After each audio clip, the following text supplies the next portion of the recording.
Subscribe to MDR. Like for more. It's a shame to confess that I missed out on Vikram when it originally came out. Of course, I wanted to watch the film, I wanted to see it badly.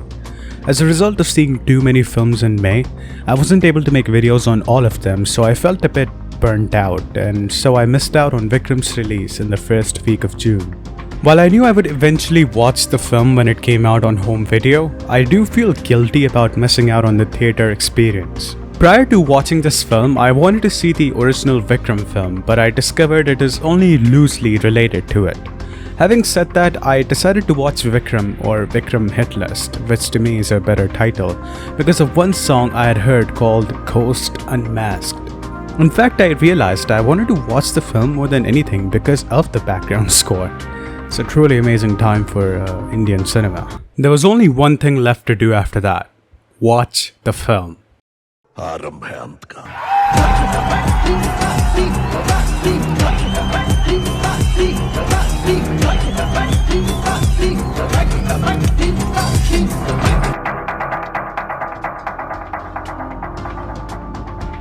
Essentially, Vikram is a 3-hour omnibus integrating the tales of 3 people. While loosely connected, Vikram's tri-narrative gives this film a unique edge, fitting well with the narratives of Two-Face, Batman and the Joker, found in The Dark Knight.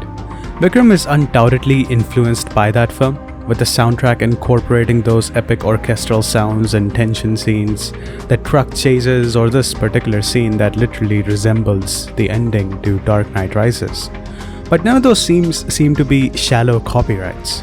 You can tell they are true tributes or true inspirations, which is actually evident as Vikram's nearly as well received in terms of ratings as The Dark Knight.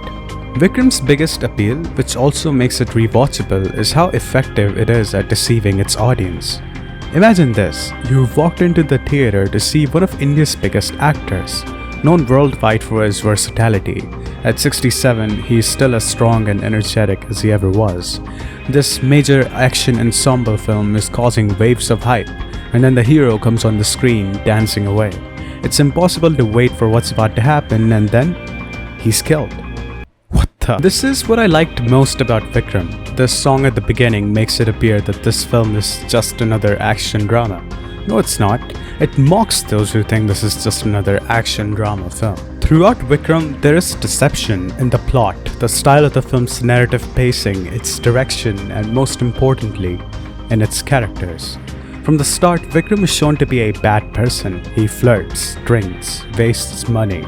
Then we see his positive side and sympathize with him, until we realize he wasn't a bad person, a flirt, or a drunk. We were fooled by him. It is rare to see a film that makes me feel like a fool for thinking it was stereotypical, but when it does happen, I am delighted. The film has gruesome action as well, not the kind I usually gravitate toward, but it works in this case because every fight and scene feels like a Batman v Superman kind of event. There's just something about how well the budget has been spent in this film that makes it seem like a grand experience. This shows on the screen, which is something big budget films usually fail to achieve. The artistic aspects of the film don't seem less significant because of its commercial aspects. There are a number of foreshadowing dialogues, such as the fact that the NCB chief says a masked man is necessary to reveal another masked man's face, which is what happens at the intermission. And in another instance, it's as if Vikram is describing the antagonistic behaviors of the character of Santharam or Chandan without naming him, when he describes the evolution of man from monkeys. In this film, Hassan pledges to support the same social causes he believes in as a person, and although it is not a politically charged film, it does send a few social messages to those who pay attention. What makes this movie stand out from other action movies is how convincingly it tells its story.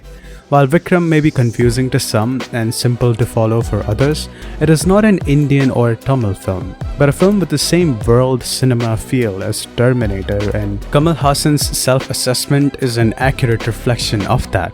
Hassan's favorite actor, De Niro, is prominently positioned in the film, especially in a clever reference to Taxi Driver. How many movies end with an RPG being pulled out and shot into the skies? Tiger Zinda Hai, KGF, Fast and the Furious. The list is endless. But it's not only about how powerful an actor looks to people, but also about how meaningful it is as well. And the climax of Vikram, while I feel is the weakest point of the film, is truly amazing to witness.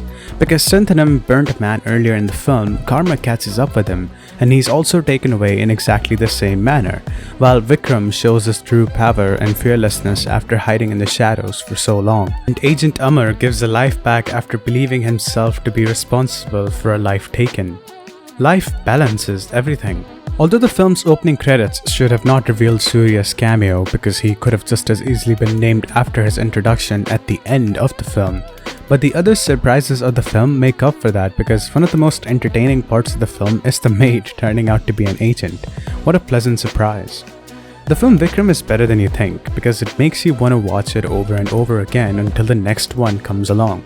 It is better than you think because if you haven't seen Kathy yet, you will have to check it out since it has a connection to this movie. It is better than you think because, well, it is better than you think. As a matter of fact, I'm eagerly anticipating the next Vikram film because I'm sure that it will be Hassan's end-all, rule-all film. And he's doing this at 67. Imagine for a second.